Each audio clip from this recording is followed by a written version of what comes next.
I've seen 1,000 futures. Something that struck me while watching these first two episodes, especially in what we've seen in the trailer, the show has always been about the Dragon Reborn, the prophecy, but it feels like this season really leans into fate or futures that may or may not happen. You know, we see that through Moiraine talking about having visions about, you know, her fate versus Rand's, Egwene obviously going through the arches.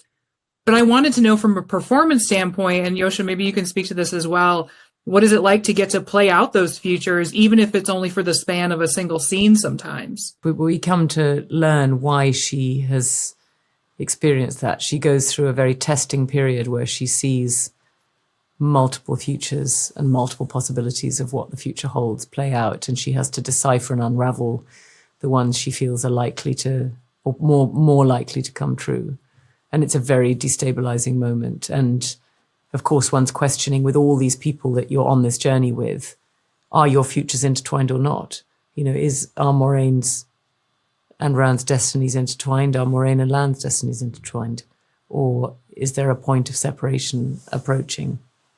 And from a performance point of view, it's very exciting for me to play the future in Moraine's visions, because I get to play multiple Rands, and not only me, a lot of different actors, also from the Two Rivers, which was really a lot of fun. And even more fun lies in the past, where Rand sees the past, where I got to play 7 different characters with prosthetics and wigs and lenses, the whole shebang, which was really a dream come true, and was a very, I can't spoil too much. I would love to, though, but I can't. We need to do another junket when the season's over and we can fully discuss it all. I mean, to be fair, what you were referencing is one of my favorite moments from the book. So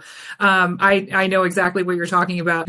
And Rafe has done a wonderful job of transferring that to screen in a really, and what Josha did was truly amazing.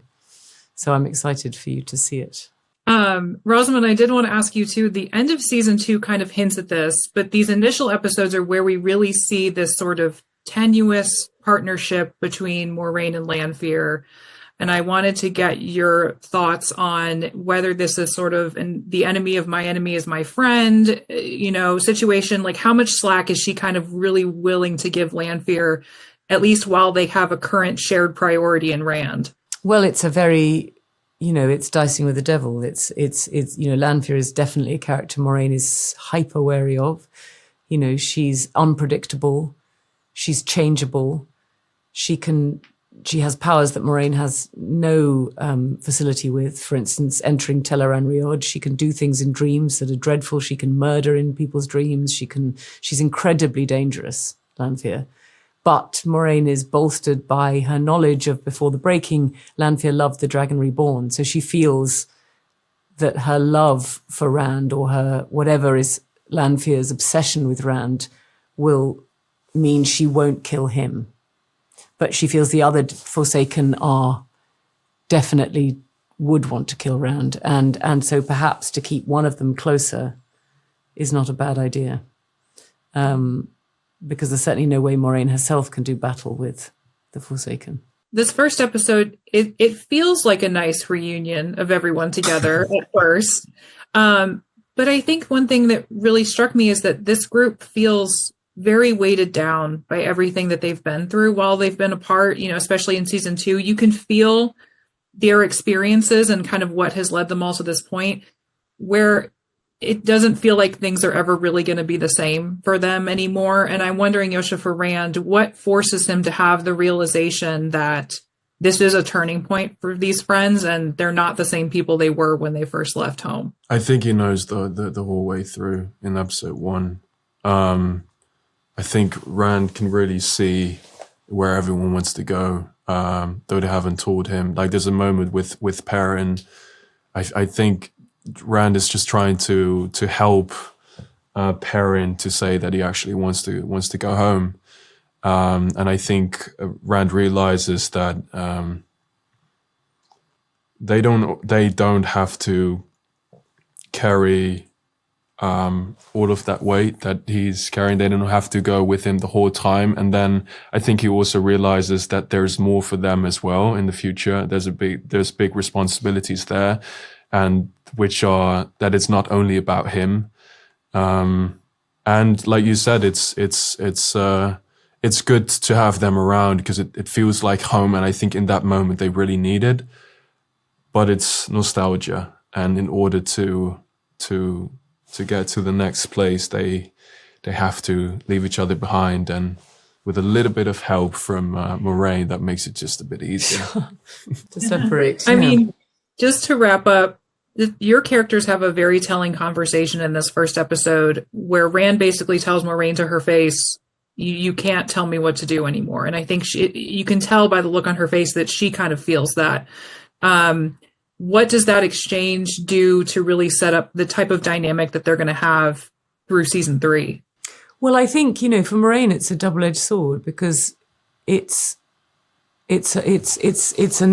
confronting and not what she wants to hear in that minute, because she does feel the need to guide Rand, but then it's also interest that she displays because he's also showing the signs that he's becoming the man he needs to be.